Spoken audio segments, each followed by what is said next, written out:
What is going on, all you Pokemon collecting maniacs out there? This is Ryan, the PikaPikaPaPa, and you know, the other day we did this really fun, really informative, it was just a cool video where we looked at the Sword and Shield top chase cards, and we went ahead and we looked at them by PSA 10 population, the total number of cards that have been graded, which ended up giving us a PSA 10 gem rate, and then we did this ranking on popularity, and of course I layered in the price, and we used all of that information to give us some kind of idea or best guess as to, hey, which of these cards might have a strong future opportunity for some price appreciation. Well, I thought to myself, I'm like, hey, if we did it for Sword and Shield, why the heck would we not do it for Sun and Moon?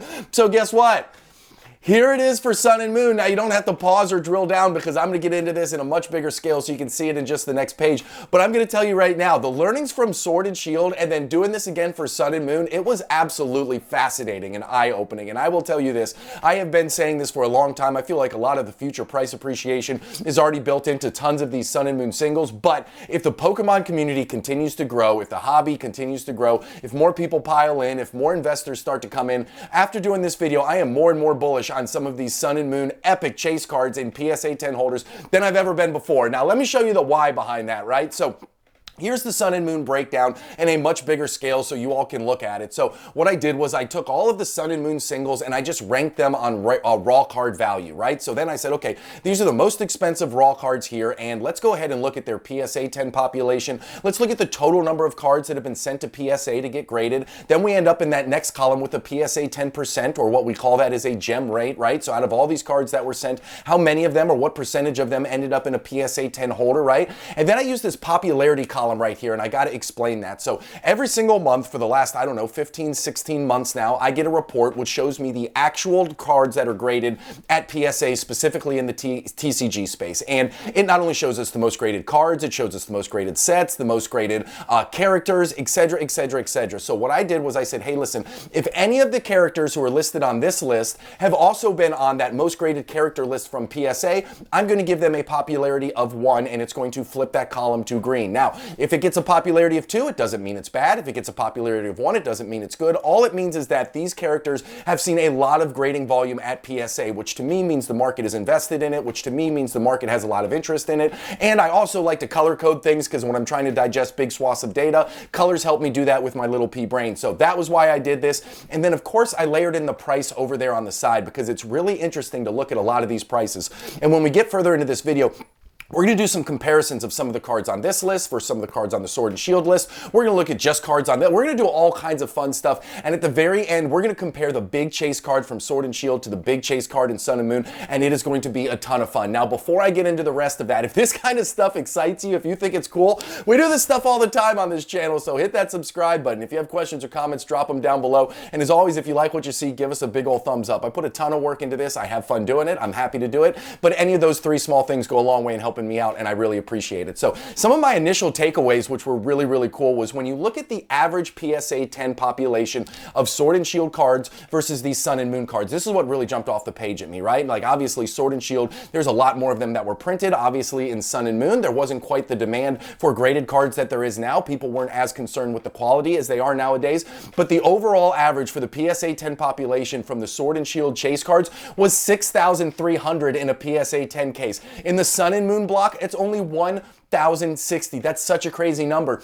And then look at the Charizard GX from Hidden Fates. There's 6,305 of those in a PSA 10 case. If you just pull that one statistical outlier out, the average for the other 19 is in the 900 range, less than 1,000 of these chase cards in a PSA 10 holder. That is just an incredible difference between the Sword and Shield era. And then when you look at the average gem rate, now remember what I said just a few minutes ago about Sun and Moon, people weren't grading as much as they weren't as concerned about quality, yada, yada, yada. Plus these cards also have some really obnoxious borders. You're going to see them as we look at the individual ones. They've got the regular border, then they've got this very thin black line that goes around a lot of these big chase cards, which makes centering a pain in the butt. But with all of that being said, we talk and complain, which we should, about the quality of the cards printed in the Sword and Shield era, but when you look at the average gem rate for the big chase cards in the Sword and Shield era, it was 64%, and in the Sun and Moon era, it is a paltry 46%. Almost a 20% difference in gem rate between Sun and Moon and Sword and Shield. And then, of course, we have to talk about the price. Sword and Shield is much newer, right? So those cards are a little bit cheaper, more affordable. Plus, there's a whole lot more of them in PSA 10 holders, as we talked about a minute ago.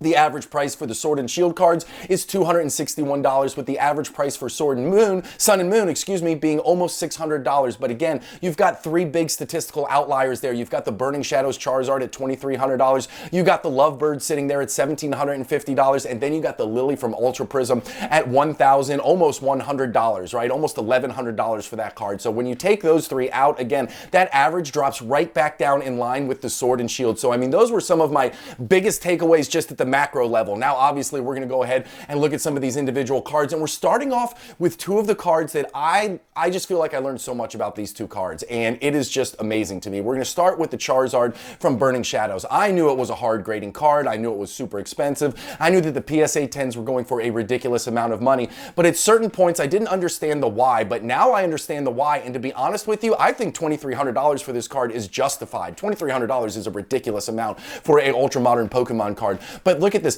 The gem rate is 17% on this card. As I said, I knew it was a hard grader. I had no idea it was a 17% gem rate. And think about this too. Nobody sends trash cards to PSA, or at least very, very, very, very few people do, right? Like, not a lot of people are out there saying, hey, I'm gonna send this to PSA, I hope I crush an 8, or I hope I crush a 7, right? Everybody sends trying to get a 10. So people are sending the best of these cards that they can possibly find into PSA, and despite them being the best of the best, still, only 17% end up in a PSA 10 holder. So there's only 816 of these out there in the world right now. You couple that with the fact that it is a Charizard, and I mean to the freaking moon. Again, I don't know how high is. I don't know what kind of price appreciation is left for this, but I do, believe it or not, feel like the $2,300 price tag is justified because the population is so low, the gem rate is so low. Like, it also explains to me why Burning Shadow booster boxes are so high, right? Like, at the end of the day, some people are buying that with the hopes of finding this on the inside, even though obviously getting a PSA 10 is infinitesimally small from a percentage standpoint. The other one that was really interesting to me is this Mewtwo, right, from Shining Legends. This has the second lowest gem rate, and I don't know why that was so surprising to me. Now, this is one of the higher ones in terms of population. There's over 2,000 of these with a total of 2,007 in PSA 10 gem mints out there. But again, the gem rate is so, there's been over 7,300 of these submitted to PSA, with only 2,000 of them ending up in a PSA 10 gem mint holder. The other thing I love about this card, besides the fact that it's such a hard grader, it's got that nickname, right? It's the Mewtwo, right? Nobody calls this the Mewtwo. Like, it's got a little bit of a story behind it. You know how much I love cards with stories. I think that gives them the opportunity to kind of, you know, prevail over time and just hold a little bit of a specialness in our hearts and in our minds. So I love the fact that this is the Mewtwo. I love the fact that the gem rate is so low. 2,000 in the Spear of the Sun and Moon set is a kind of big pop, but overall, again, the average for Sword and Shield is over 6,000. So comparing to the Sword and Shield ones, this one is rare as rare can be, right? For a price tag of $520, I don't know if that's high, I don't know if that's low, but it doesn't seem overly aggressive to me when you put all of those things together. So these were two cards that jumped off the page for me, and I thought would be really cool to talk about. Now, the next two right here are very interesting as well. So you got the Lugia card here. Now, the Lugia card was the big chase card from Lost Thunder, but what was interesting about this is, you know, these secret rainbow rares, they came out, and when Sun and Moon sets first came out, these were the chase cards, right? But now if you look at all of the big chase cards from the Sun and Moon block, you don't see any of those in the #1 spot. Other cards have gained popularity and traction, and they've supplanted these secret rainbow rares. But in Lost Thunder, this Lugia card here has been able to hold on. It's been able to do that. Now, the Lost Thunder set isn't filled with a lot of big name Pokemon cards, but I do think that this one is an absolute stunner. Plus, I love the fact that in Silver Tempest, you have another big chase Lugia. Like, I think that's going to keep Lugia top of mind for collectors and investors further into the future, as long as Sword and Shield continues to remain as exciting as it is, and I think as long as it continues to hold on to its momentum, I think the excitement around that chase card is going to continue to bleed down into this one right here. So that is one of the reasons that I have it on the list. Plus, again, a really hard gem rate right there at only 37%. And guess what? There is less than 500 of these in the world. That is such a low number. For only 490 of these, and it is going for sub $500. I think this is a fantastic card. I love the fact the pop is under 500. I love the fact the price is under 500. I love the fact that the gem rate is under 40%. Like, I think that this is just a stunner of a card. And if anything, I think it might actually be a little undervalued. Now, We get the Lunala card right here from Cosmic Eclipse, and I have some things I really like about it, and I have some things that give me some concern about it. The thing that I really love about it is it's got Lily on there, right? Even though Lily, isn't named on the card, Lily is such a stud. Like, she has all kinds of love in the Sun and Moon era. Obviously, it's the big chase card in Ultra Prism, right? Obviously, she's got the chase card from Sun and Moon, and she is one of the characters that we have seen on the top 10 most graded character list on PSA in the past. We almost never see that for trainers, but she has been on here. Now, the other thing I really like about this is Cosmic Eclipse is just an absolute freight train, right? That set has some killer cards in it. If you looked at the first side, 5 of the top 20 cards from a price point from a raw perspective come from Cosmic Eclipse. So Cosmic Eclipse has a lot going on. The thing that challenges for me is it doesn't have Lily's name on it, right? Like, I know she's on there, but it doesn't have her name on the card, and it is not one of the top 2 chase cards from Cosmic Eclipse. So the question is, can these cards continue, like the number 3, 4, 5 card from Cosmic Eclipse, can they continue to gain steam in the future, or is it only going to be, consolidated to the big chase cards? But one of the things that I really like about this is the price point. It's going for $300 right now, less than 40% gem rate, and only 526 of these in the world. I'm telling you, I think that is a freaking steal for this card. At $300, only 526 out there, super low gem rate at 38%. It comes from Cosmic Eclipse. It's got Lily on it, like check, check, check, check, check. I think this is an absolute stunner of a card, and I do think that $300 is a very worthy price point for this one, and I do think that it could have some future growth potential. Now, the next one's right here. You know how much I love this Gengar from Fusion Strike, so I had to do the comparison. I had to look at the 2 big Gengars from both eras, and I had to put them side by side. Now, I am a little bit OCD, so it drives me insane that the numbers down below don't add up, or they don't line up, but that's because I did them from 2 different charts, so it is what it is.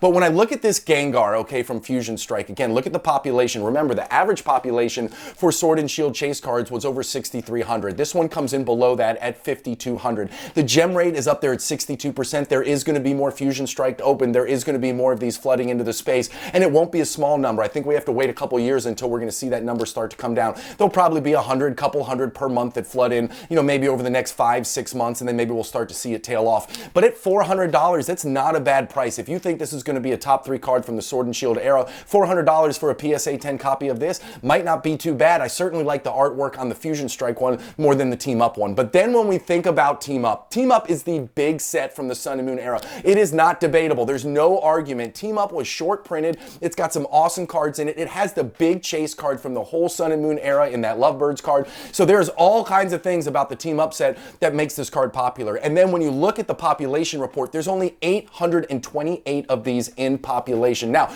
the gem rate's a little bit higher at 55%.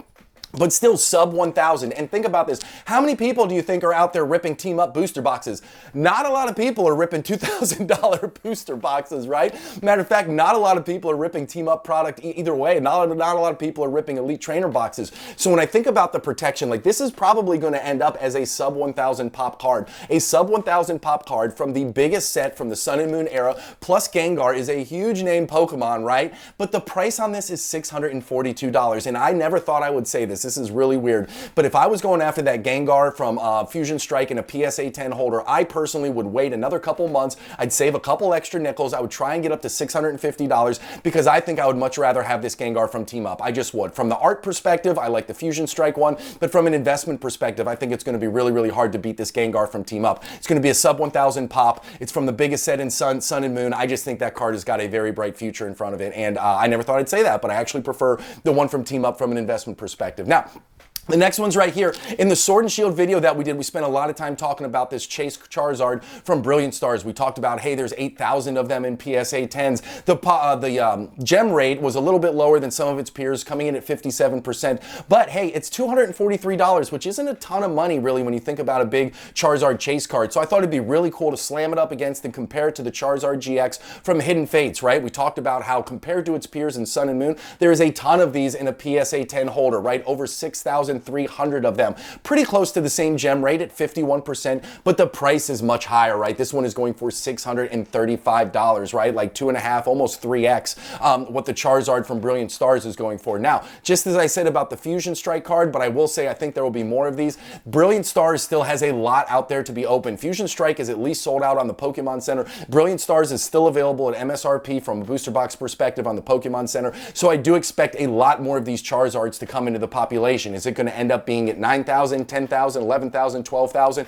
Those are really big numbers, but believe it or not, I don't think any of them are not approachable. I think it could end up somewhere in that realm. So what kind of price appreciation, what kind of future price appreciation could this possibly give us? Is it going to get as high as the Charizard GX? This is all going to depend on how much people love Brilliant Stars, how long people stay invested and interested in Sword and Shield. But either way, I do think that this card from this era is going to perform okay. But I thought it was nice to compare these two to one another because, hey, listen, Charizard just has this mystical kind of element around it, right? Charizard's the big one from Pokemon as a whole. Charizard always tends to perform well, and I thought it was really interesting to look at the one from Sun and Moon with a population of 6,300, but it still maintains that over $600 price point, which I think is a good sign for the Brilliant Stars Charizard right here. And then, of course, I could not complete this video without comparing the two big dogs, the big chase card from the Sun and Moon era versus the big chase card from the Sword and Shield era, and the populations are what really jumped off the page at me, right? That Moonbreon right there has over 10,300 in PSA 10 holders, and then the Lovebirds has just over 1,200. The Moonbreon is like 9x, almost 10x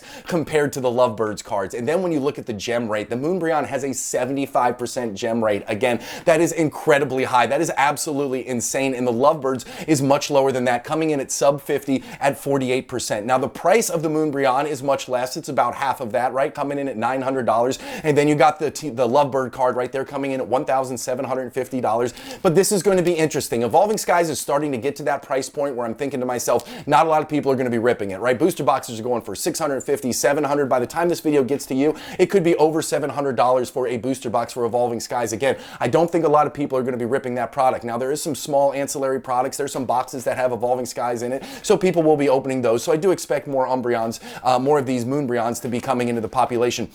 As I said earlier about the Gengar from Team Up, I don't expect many more of these Lovebirds to be coming in, so I don't know. I don't know how much future run room the Lovebirds card has. I feel like $1,750 is a lot of money for a card that's not a Charizard, it's not a Pikachu, right? Like, this certainly isn't a big name Pokemon by any stretch of the imagination, but it's going to be really interesting to see how the market supports this Moonbreon moving forward as that PSA 10 population starts to get into the 11,000. I don't even know if it'll hit maybe the $12,000 range, but I will say this, both of these cards are the big ones from their eras. If any cards can outperform, if any cards just can simply shake off whatever the PSA 10 population is, it's these. Everybody wants a Moonbreon. I know I certainly want one. I don't have one in the future. Who knows what will happen? But I do think that these are the biggest and baddest ones, and I thought it was really cool to compare the two. So listen, if you made it all the way to the end, obviously I have looked at 40 different cards from these two different eras. I haven't had a chance to go through all of them. If you want to see more in depth on the rest of the cards we didn't talk about today, let me know in the comments down below. If you enjoyed the content and you haven't hit the subscribe button yet, hit that subscribe button. We do fun stuff like this all the time.